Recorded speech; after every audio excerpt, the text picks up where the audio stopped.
Welcome to another episode of the Unfiltered Nonprofit Podcast. I'm Cherry Chen, your nonprofit CFO, and I'm thrilled to have you join me on this journey. This podcast dives into the real world of nonprofit leadership, sharing inspiring stories, experiences, and the truth about what it takes to operate a nonprofit successfully. Think of this as your mastermind session on the go. Now, without further ado, please welcome today's nonprofit leader.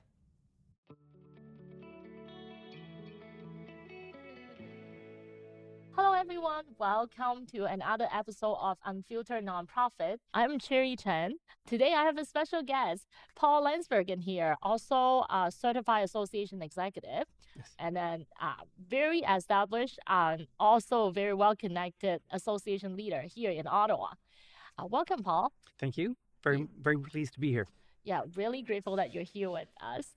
I know you've been in the industry for a long time, and there's so many stories that I want to share, and we just went into some of your stories. Let's dive right into it.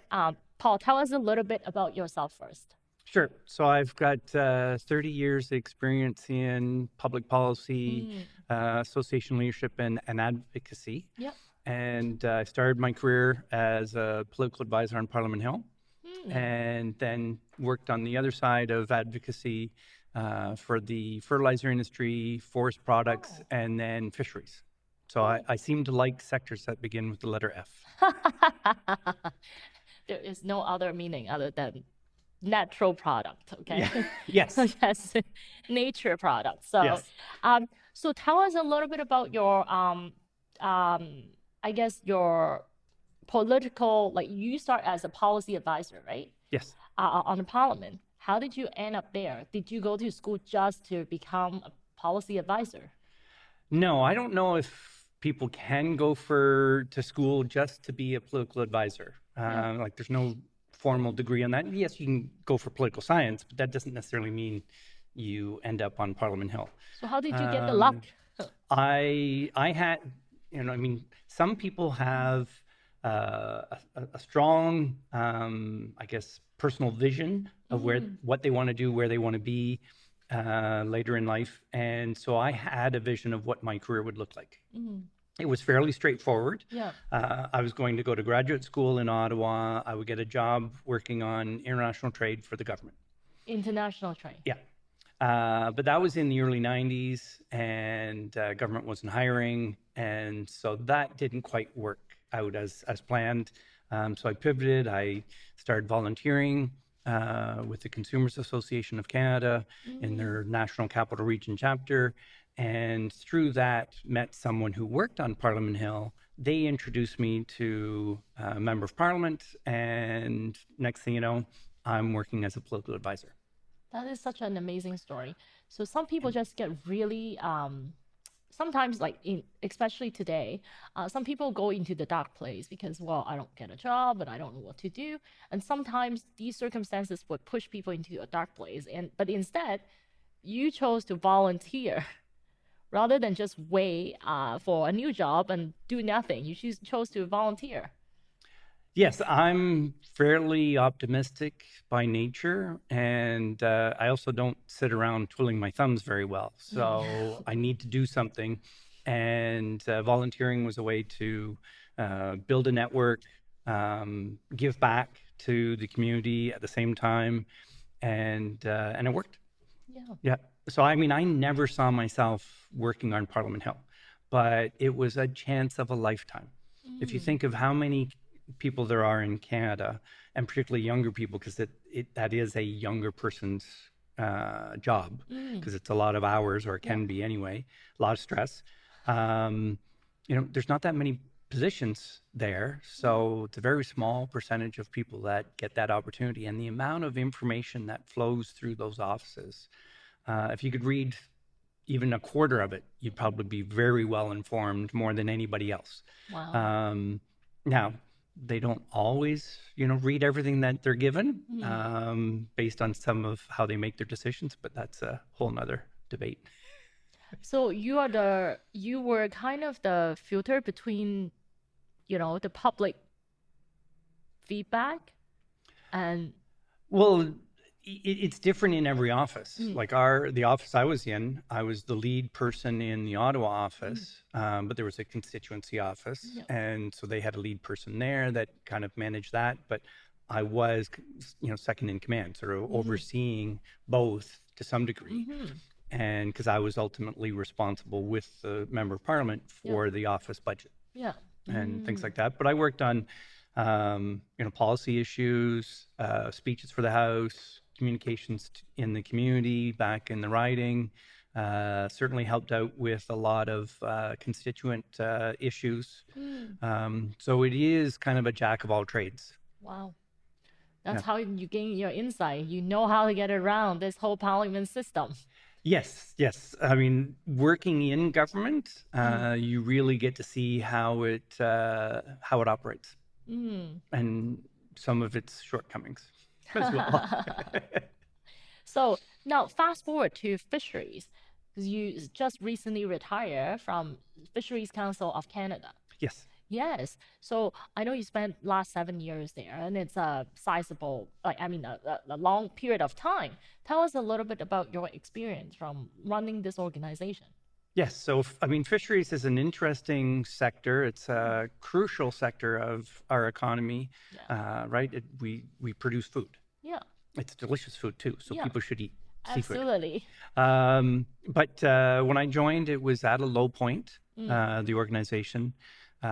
It had declined over a few years, and so they were looking for new leadership that would increase the profile and presence of the organization in Ottawa with government.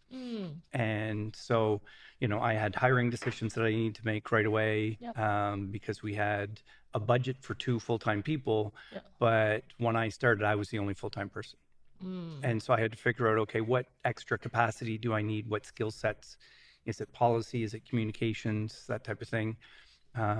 And because fisheries, I learned very quickly, it is fairly complex. So having additional resources on the policy side was the best decision. So I did that.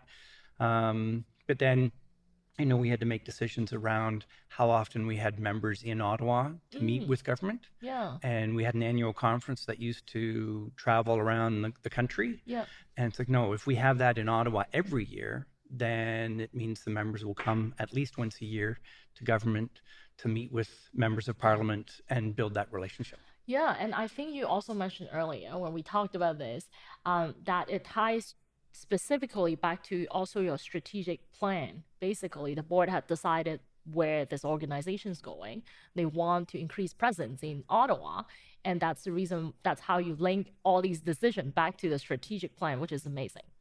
Yes, it's crucial that organizations have a strategic plan, and it doesn't really matter whether it's 1 year, 3, 5, 20 years. I guess it depends on the culture of the organization and who they're representing. But we had 3-year plans. When I started, they had a plan almost completed, but they parked it waiting to allow the new president to influence the finalization of it. And that was the one part that I thought was missing was they wanted growth, but they didn't have a growth strategy as part of their strategic plan. So that was one thing that I worked with them to add. So what other growth initiative did you add? Well, another example, a lot of associations have conferences, and the way they were budgeting for it and approaching it was just to break even. Well, that's a missed opportunity. And so we revamped the sponsorship program. When I started, the sponsorships were like $100, $500. What? The sponsorship is Yeah. But they didn't get much out of it either, right? So, well, if you're not paying much, you don't expect much. And I said, no, we can do way better. So then I went from, $1,000 was the smallest one to $5,000 to $10,000. Oh, wow. And some of the speaker ones were 3,000 or whatnot. And so soon we were going from break even to making $10,000 or $20,000 a year on the conference to last year making $50,000. Yep. And that's on a conference budget of $80,000 to $90,000 in terms of expenses. Oh, wow. That's So that significant. means we were bringing in Yeah. 130, 140,000. Wow, that's amazing. Yeah. Yeah. Yes. And we also rebranded some of the profiling of the conference, right? Put a lot more on promotion and communications around it, and with different themes.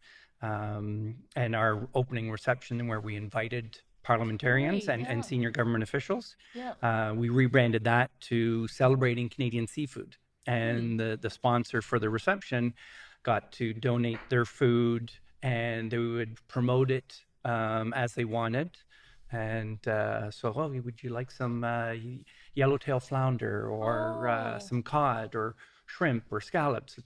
Some of the species were lesser known species that Canadians don't eat, and it's like, oh, this tastes great.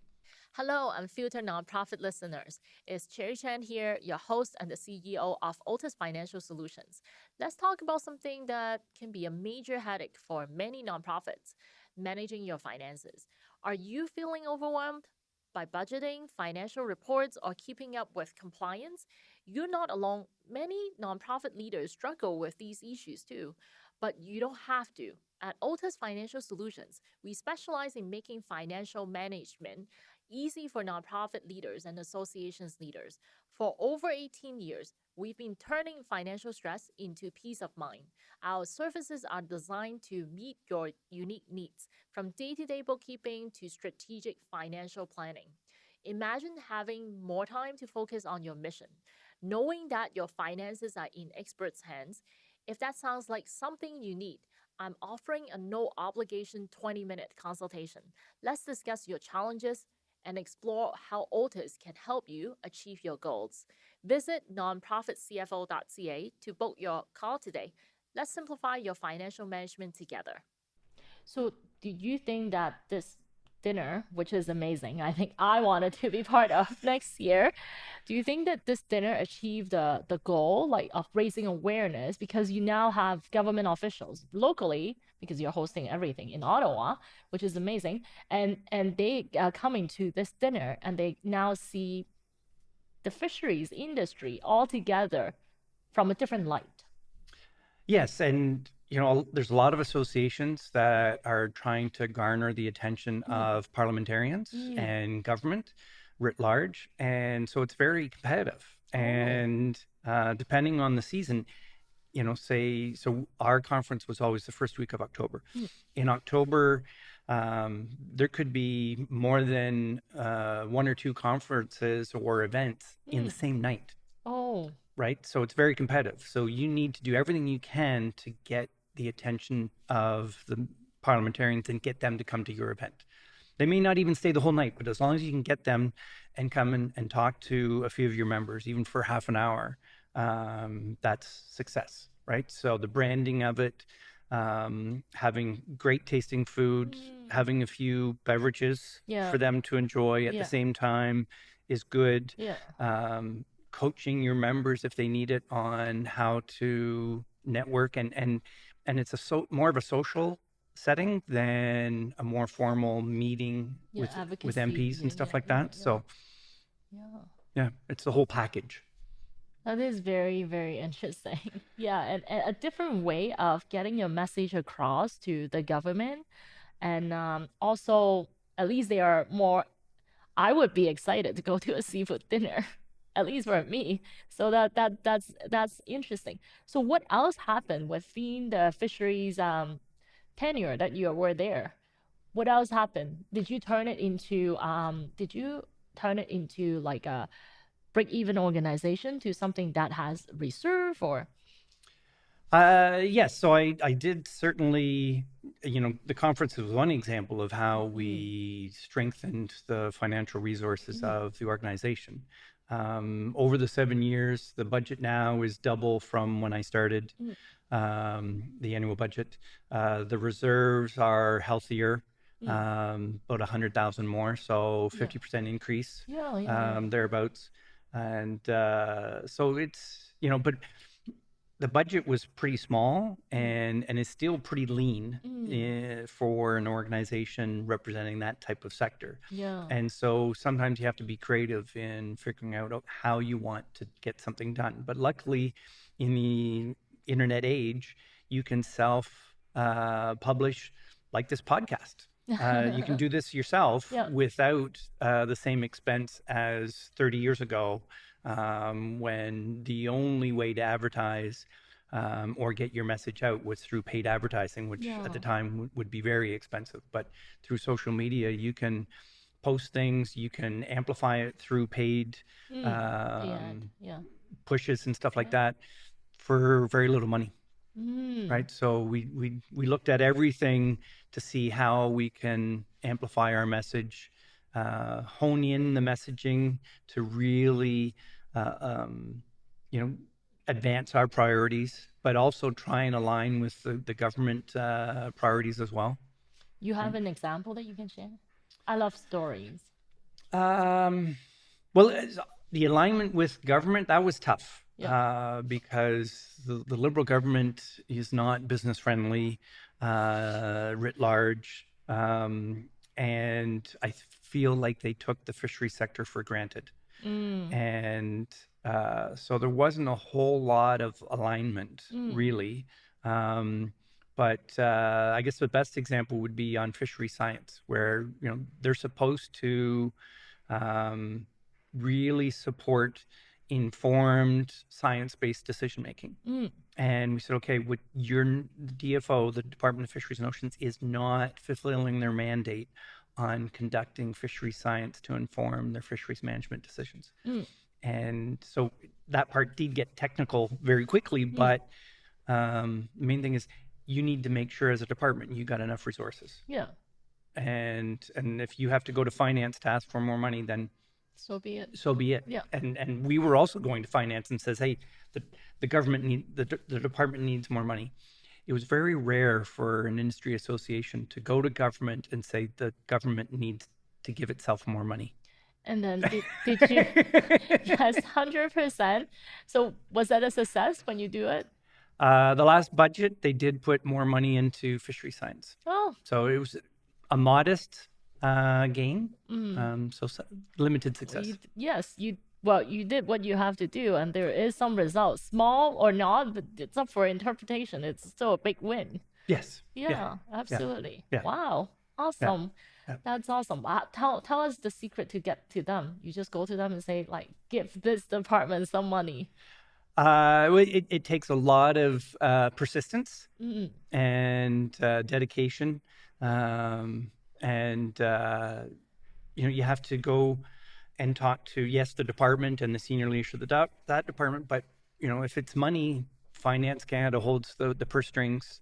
So you have to go to them at the bureaucratic level and the ministerial level.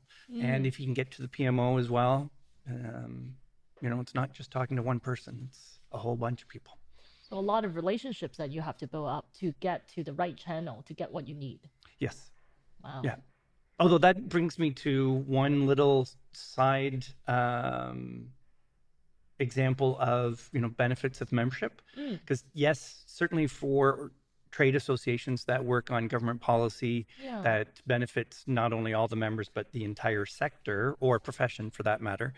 When you're going to government and asking for a policy change, the government's going to do it for everybody, not just the members of the association.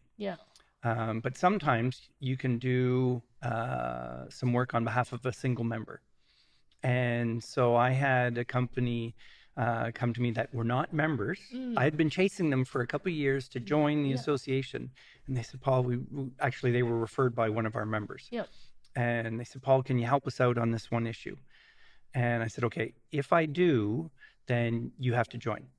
No ifs, ands, and buts about it. And so I called up the department in question. I didn't know who I was supposed to talk to. I just went on the government directory, searched and said, okay, I need this branch, this little group. Okay, I picked that person. And they called me back the same day, and we talked about the issue. And they said, oh, yeah, that's no problem. So that was a Friday. Yeah. So then I waited over the weekend because I didn't want to tell the member that it was that easy to solve. Yeah. And so on the Monday morning, I called him up and I said, oh, yeah, it's all solved.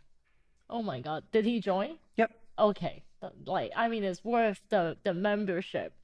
Oh, yeah. I mean, in that one instance, I saved him probably about 4 years of membership fees. Wow. So. Oh, yes. So now you're also playing, like, this is exactly why people need, like, this is such a good testimonial. This guy should be, like, writing the testimonial for you to market to new members, 100%. Yes. Yeah. That's amazing. Now, okay, because our podcast, the goal of our podcast is kind of the mastermind on the goal. So then other lonely executive directors out there, or not so lonely executive directors out there, when they have that, when they listen to it, it could be learning and learning from other people's experience, other people who have been in the same shoes or are still in the same roles as them, to learn from your experience, so then they do not need to recreate essentially reinvent the wheel. Right. And so I always wanted to dig deep in terms of asking for like past experience. What's the lowest point of your whole career, and how did it affect you? How, like, what were you feeling at the time, and then how did you overcome that? Yes. So when I was in Forest Products Association of Canada, I was there for 15 years. So it was, I guess, year 13, 14.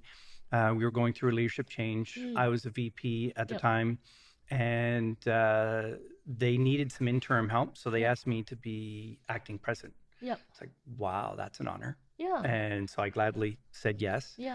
And then as the recruitment was getting underway, I decided that I'd put my hat in the ring as an internal candidate.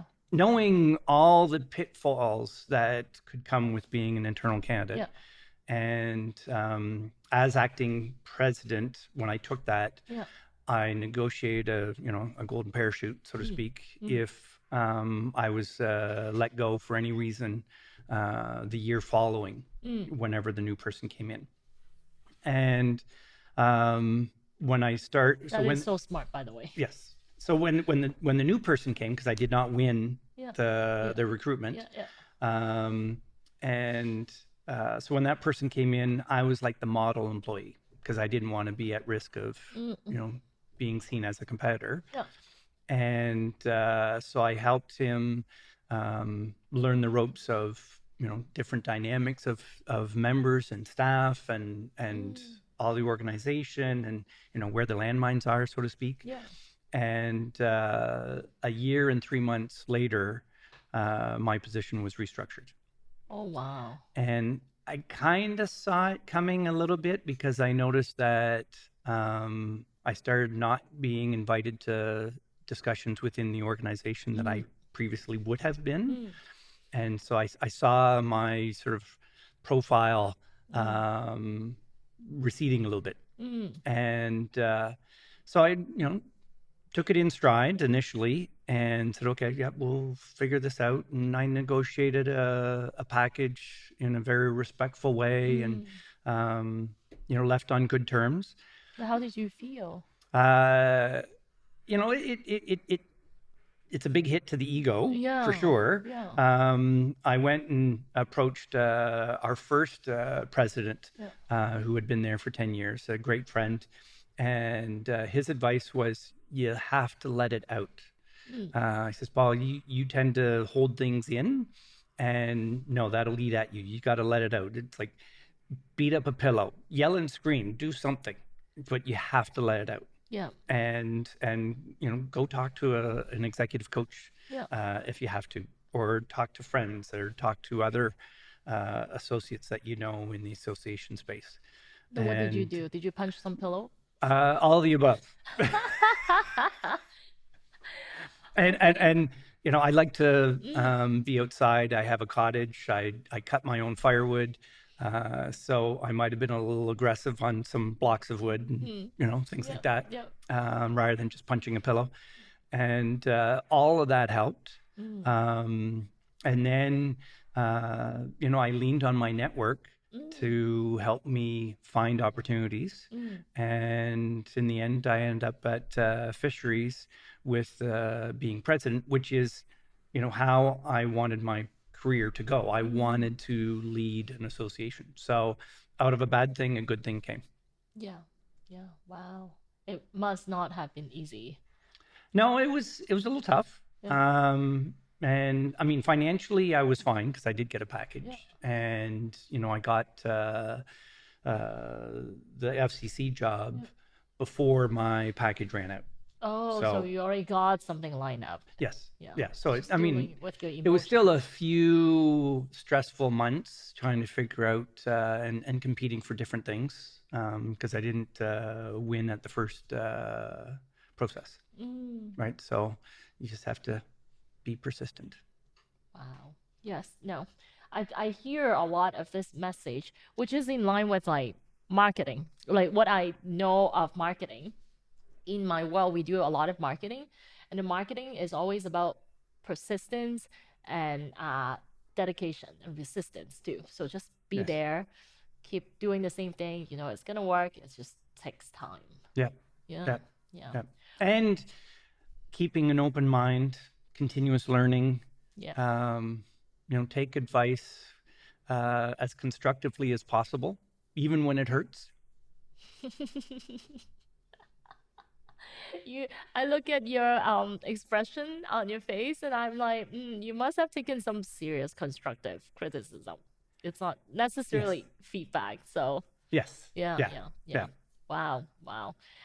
Well, Paul, it was so nice to have you here sharing all your wisdoms and ideas. And I think this is fantastic, especially when you talk about punching the pillows and also uh, chopping wood's a little bit harder than normal, and I think it's so much needed. Like it's so needed in today's world, and also about how you volunteer to get into your first position without actually looking in that direction, and somehow you are acting. There's a lot, like I have a family friend who lives at home and she's not getting into the college that she wants, but she's at home the whole time. She's not doing anything. Right. So that is also not very healthy for today's youth or teenager or like young adults. They don't know what to do. But this is exactly what they need to do. Volunteer until you get a job. Doesn't have to be volunteer at the field, but if you can volunteer at the field that you want, that's fantastic. If Yes. not, just go out and do something. Yeah. And, I volunteered through the CSAE, and that's helped me build up my network, which in later years helped, when I was transitioning out of FPAC. Yeah. And also as I retired from FCC, and also just through those jobs, when I'm looking for outside help, network helps. Yeah. Yeah, for sure. Wow, thank you. Your net worth is true. Yes. It just validates that saying. Well, thank you so much, Paul. Really appreciate that you spent your afternoon with us and sharing your wisdom. I'm sure our listener will be able to learn a few things from our conversation. Thank you again. My pleasure. Thanks for the opportunity. Yeah, thank you.